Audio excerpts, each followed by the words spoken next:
Good evening, everyone, and welcome to today's Expanding Diversity and Economics information session for our summer 2022 session. My name is Quentin Johnson, and I'm the EDE Program Director. I'm joined tonight by several of my colleagues and alumna from the program, and we can't wait to tell you all more about a really innovating and incredible opportunity for you to gain some more exposure and excitement around economics and what it looks like for your career path in the field. So last year, we launched the Expanding Diversity in Economics program, a first of its kind 3-week summer institute at the University of Chicago. And what we did was looked at students from across the country at universities, and we really wanted to keep in mind one singular goal: influence, change, redirect the pipeline for students majoring in economics. And we did so over the course of 3 weeks of very intense, rigorous coursework from faculty members at the university and friends of the university, reporters and deans of business schools and financial services, industry professionals and leaders, to show students just the breadth of what they could do with an economics degree, to help encourage them to major in economics when they went back to their home institutions in the academic year. All of this started a couple of years ago with some ideas from some of our senior leaders, Michael Greenstone, Eric Hurst, Sam Ori, and Karen Anderson, who's also on the call with us. And they started to have ideas around the curriculum and what the program will look like. It started 2 years ago, but it's ongoing. Every year, every session, even every day, we're looking to get the kind of feedback that allows us to make the program what it can be at its optimal iteration for the students, for the staff, and for the faculty. One of the ways that we've done that, one of the ways that we did that over the last year Summer Institute was through constant feedback from the students. I know Jasmine and Sullivan can speak to how every day I would press them out to submit their feedback forms, but it was really important for us to make sure that that program was the best that it could be. So for last year's Institute, we had a couple of months, well, really about six to 8 weeks of admissions and outreach where we spread the word, put the application out. We had really wanted it to be in person, but unfortunately, due to the pandemic, we weren't able to. So we put our application up in February, closed it out in March, and received over 200 applications and had an incredible cohort of 43 students that we were able to select, of which Jasmine and Sullivan were a part.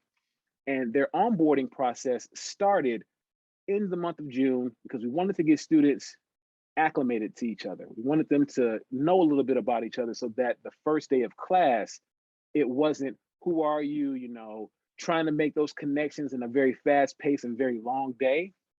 So we took our time, and not only did we have onboarding sessions where students got to know about what the program would entail, but they got to know about each other, right? We had one of the most epic games of two truths and a lie that I can recall ever being a part of. And that really exposed us a lot to each other and gave everyone a chance to get to know something, at least two things that are true about each other. So it was an incredible way for us to connect and build that culture of inclusion and fostering that community that has extended beyond last year's Institute. Institute itself ran from July 16th through August the 6th. And it was incredible. While virtual, we really made the best of our situation, and students were able to continue to not only make connections with each other, but with the staff and faculty of the Expanding Diversity in Economics program and the Becker Friedman Institute of Economics at the University of Chicago, which hosted the event. So the days for last summer's program were effectively set up around two courses: microeconomic inquiry and quantitative economic analysis, where students were able to find out a little bit more about the theory and the quantitative aspects of economics. But then in their mornings, they were able to dig in deeper into microeconomics and see how our researchers at the university are really pioneering a lot of work in that space. We also had tons of speakers. We had almost 2 speakers every day throughout the duration of the program.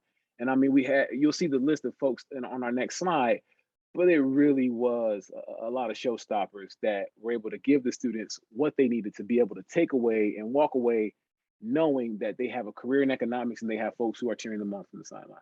We talked a little bit already about that real-time feedback, which was very important to us into making the program the best that it could be.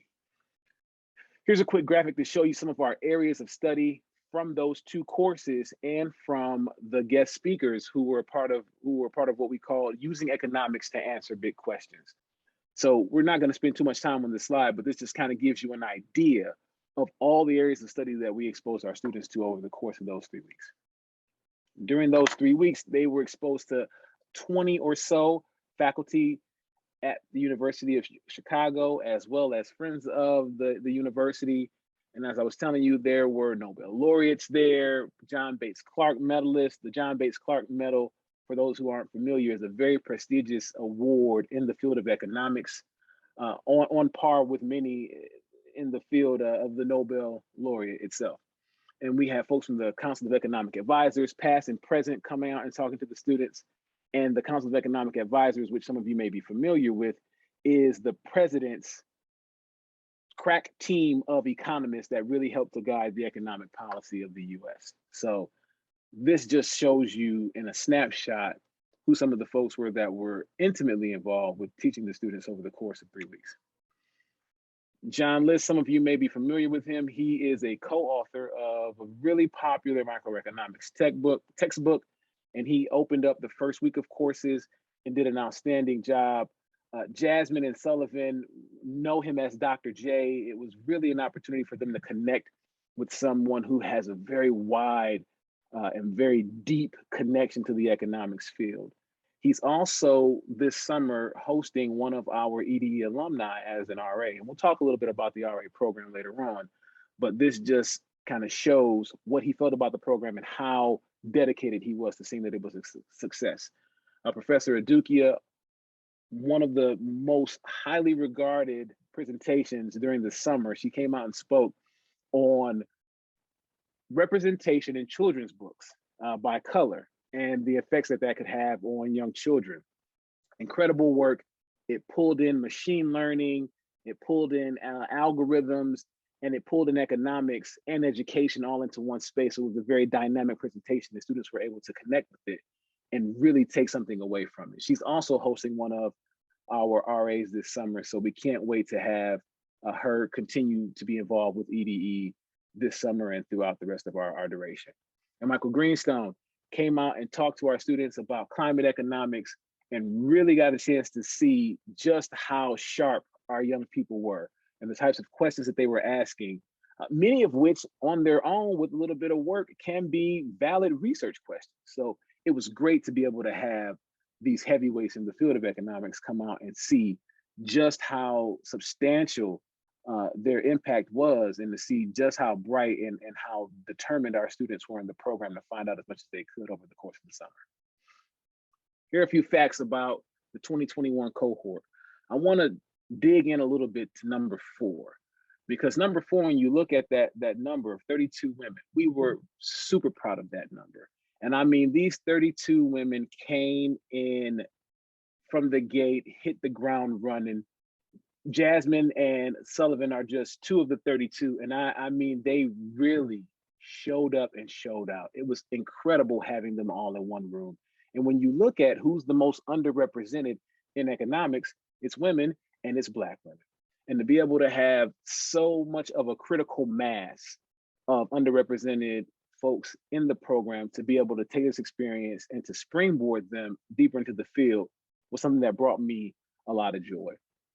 Then also looking at being a first generation college student myself and a Pell Grant recipient when I was in college, I was very happy to see that we had so many students from first gen backgrounds and from Pell Grant backgrounds that were a part of the program. It really went to show that this program is going to be transformative for them in their lives. I studied economics by stumbling into it as a junior in college, being a math major. But for these students, for them to be able to experience it early enough in their careers where they can make a difference and make a transformation in their career paths really does mean a lot. As you can see, the cohort was academically strong with a 3.7 out of 4.0 GPA.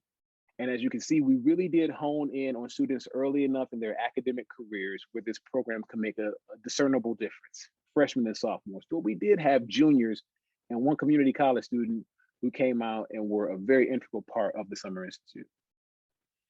Now, here's a quick reflections page. You'll see Jasmine again here with a wonderful quote from the summer and some snapshots of some of our participants this summer. Now, this feedback we were really happy to have on the back end of the program and as a part of all of the promotion that we've been doing for the program. But this feedback that we received from the students really let us know how transformative the program was for the participants. For everyone in that survey response to say they would recommend the program to a colleague or a friend meant a lot. Now, some of you might have been recommended to tonight's program by an EDE alumni, or they're somewhere in your web of influence that brought you here tonight. And we really do appreciate that particular statistic. Additionally, having students who were encouraged and enthusiastic about going back to their home institutions and studying economics really let us know that we did something right. Now, looking long-term at the field and what this program can do, being able to have 54%, or just over half of the class, say that they are going to study economics in graduate school also goes to show that students are thinking about that next step after undergrad, which is really what we want them to do. We don't want them to just think about, well, this was a great summer, now what's up with the next semester or the following semester or the following summer. No, envision yourself. Visualize yourself being in that PhD program, in that master's degree program, in that MPP program, in that MBA program. We want EDE to be able to do that for our students. Now, looking at the full EDE ecosystem, it doesn't stop at the Summer Institute. We have academic year programming, which constitutes a lot of ongoing networking and workshops and engagement. We're also developing research assistant opportunities for hands-on experience so that students can make the determination early enough in their academic careers if they want to go into academia, if they want to go into research, or where that might be able to direct their interest best. Additionally, we would be remiss not to include mentorship as a part of our program. It is through mentorship that folks are able to really get into, understand, and excel within the field.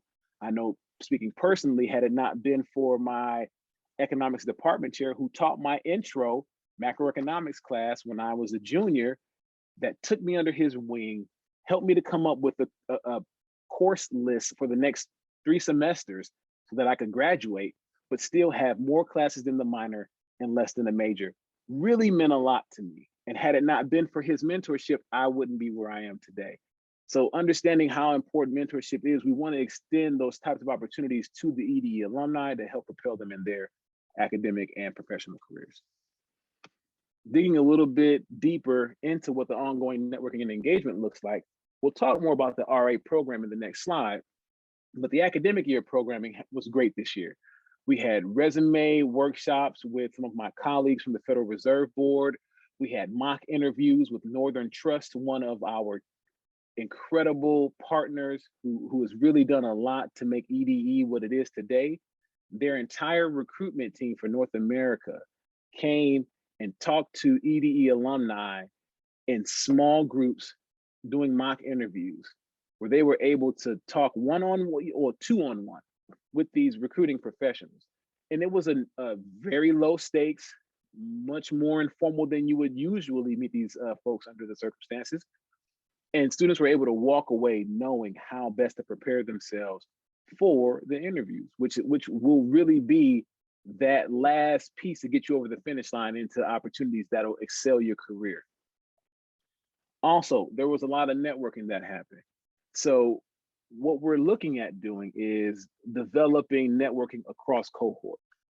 Looking at the EDE-RA program, it's really exceeded our expectations. We had just about half of the students that were in the program apply to become RAs, and we're now working with about 14 or so of our alumni to place them with faculty members and researchers at the university so that they can get that real hands-on research experience early enough in their career where it can help to reinforce their path down academia or to help them decide how to leverage academia in whatever path they do choose. It is a paid position with a $5,000 stipend for 10 weeks worth of full-time work. We also provide training and statistical programming packages like Stata or R, and we can facilitate virtual RA positions, but some students are also able to come to University of Chicago and work side by side with their faculty research leads. And some of the faculty sponsors include Anjali Adukia that we saw earlier, Michael Greenstone, Eric Hurst, Steve Levitt.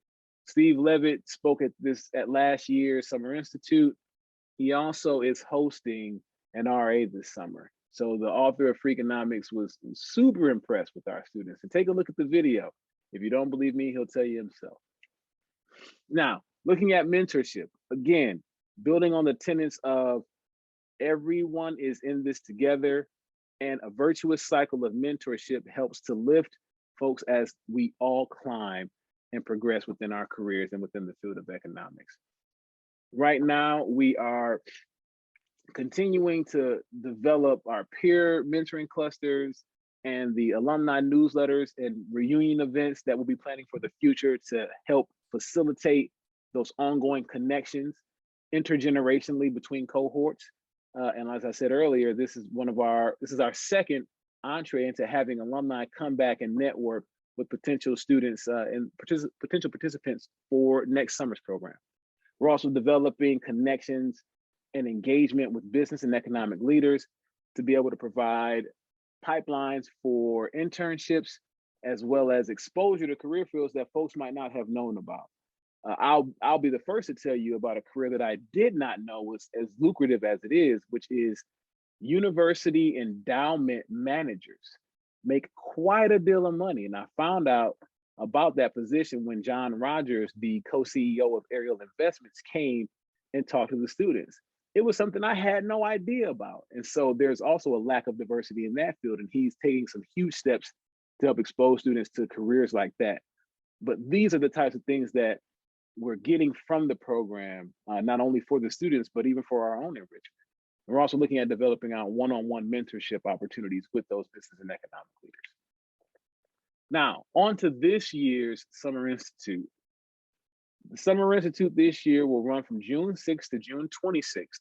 It'll be in a hybrid format where the first 5 days of the program will be a virtual quantitative skills boot camp. Then weeks 2 and 3 will be residential on campus. Students will have that 1 day break in between the virtual session and the residential session. There is no cost for participation for the students. Travel, housing, and meals will be covered by EDE and the Becker-Friedman Institute for Economics here at the university. Also, there's a $1,200 stipend for successful completion of the program, and Pell Grant recipients will get a $2,400 stipend for the summer. Here are a couple of draft, very tentative agendas for next year. They are subject to change. We are in the process of developing out what this summer's curriculum is going to look like, but students will have an opportunity to engage with guest speakers starting during the virtual week. They'll be able to get some skills and exposure to statistical programming and to mathematical concepts, which will be covered during the 2-week residential component, which you see here will have a full day starting at 9 a.m. going all the way to 5:30. We really want to offer students the opportunity with this summer's institute during the residential portion to be able to build those connections with each other in their downtime. Who's eligible? Relatively simple. Students 18 years of age or older enrolled at a U.S. undergraduate institution. Whether or not you are an international student doesn't matter, but as long as you are enrolled at a U.S. undergraduate institution, a minimum GPA of a 3.3 on a 4.0 scale, some interest in the field, and someone who's not afraid of math. If you're not afraid of math, if you can conquer math, that's the hardest part of economics. And it's not rocket science math. I know that in part because for one semester, I was a physics major. We talked about rocket science math. And this isn't it, but it is challenging, right? It will stretch you in ways that will cause you to grow intellectually and that really will benefit you in the long term. We do have a preference for early college students, freshmen and sophomores, and a very diverse group, right? So we're really looking at getting the right folks into the cohort to make the cohort experience the best that it possibly can be.